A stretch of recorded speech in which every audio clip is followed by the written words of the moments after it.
संभाजी महाराजांच्या बलिदानानंतर मराठा साम्राज्य अत्यंत कठीण परिस्थितीत सापडले। मुघल सम्राट औरंगजेब स्वतः दख्खनमध्ये उतरला होता आणि मराठा सत्ता संपवण्याचा प्रयत्न करत होता। परंतु या संकटातूनच मराठा इतिहासात एक नवा टप्पा सुरू झाला, पेशवाईचा उदय। या नव्या युगाचा पाया घातला बाळाजी विश्वनाथ यांनी। छत्रपती शाहू महाराजांना मुघल कैदेतून सोडवण्यात त्यांची महत्त्वाची भूमिका होती। त्या बदल्यात शाहू महाराजांनी बाळाजी विश्वनाथ यांना पेशवे नेमले। याच काळात पेशवे हे केवळ मंत्री न राहता मराठा साम्राज्याचे खरे कार्यकारी प्रमुख बनले। बाळाजी विश्वनाथांनी मराठा सत्तेला पुन्हा संघटित केले। मुघलांकडून चौथ आणि सरदेशमुखी वसुली करण्याचा अधिकार मिळवला। यामुळे मराठा सत्ता केवळ लष्करी नव्हे तर आर्थिकदृष्ट्याही मजबूत झाली। पेशवाईचा खरा सुवर्णकाळ आला तो बाजीराव पहिला याच्या कारकिर्दीत। बाजीराव हा कधीही युद्ध न हरलेला सेनापती म्हणून ओळखला जातो। त्याचे धोरण स्पष्ट होते, दिल्ली हे सत्तेचे केंद्र आहे। त्याने उत्तर भारतात धडाकेबाज मोहिमा राबवत मालवा, गुजरात, बुंदेलखंड आणि राजपुताना येथे मराठा प्रभाव प्रस्थापित केला। बाजीराव पहिल्याच्या काळात मराठा घोडदळ, वेगवान हालचाली आणि अचानक हल्ले यामुळे मुघल सत्ता पूर्णपणे गोंधळून गेली। दिल्लीपर्यंत मराठ्यांचे सैन्य पोहोचले आणि मराठे अखिल भारतीय शक्ती म्हणून उदयास आले।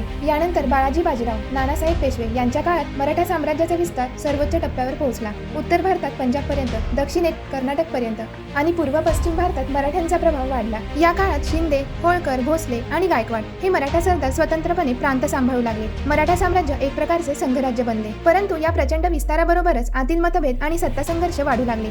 याचा परिणाम झाला 1761 मधील तिसऱ्या पानिपतच्या युद्धात। या युद्धात मराठ्यांचा पराभव झाला, परंतु मराठा सत्ता पूर्णपणे संपली नाही हे लक्षात ठेवणे महत्त्वाचे आहे। पानिपत नंतरही मराठे पुन्हा उभे राहिले। माधवराव पेशव्यांच्या काळात मराठा सत्ता पुन्हा मजबूत झाली आणि दिल्लीवर पुन्हा मराठ्यांचा प्रभाव प्रस्थापित झाला। म्हणून पेशवाईचा उदय हा मराठा साम्राज्याला प्रादेशिक सत्तेतून अखिल भारतीय शक्ती बनवणारा टप्पा ठरला। मराठा साम्राज्याचा विस्तार हा केवळ युद्धांचा इतिहास नसून राजकारण, अर्थव्यवस्था आणि प्रशासनातील परिवर्तनाची कहाणी आहे। स्पर्धा परीक्षांसाठी हा विषय अत्यंत महत्त्वाचा आहे, कारण मराठा इतिहास समजल्याशिवाय आधुनिक भारताचा इतिहास समजणे अपूर्ण राहते।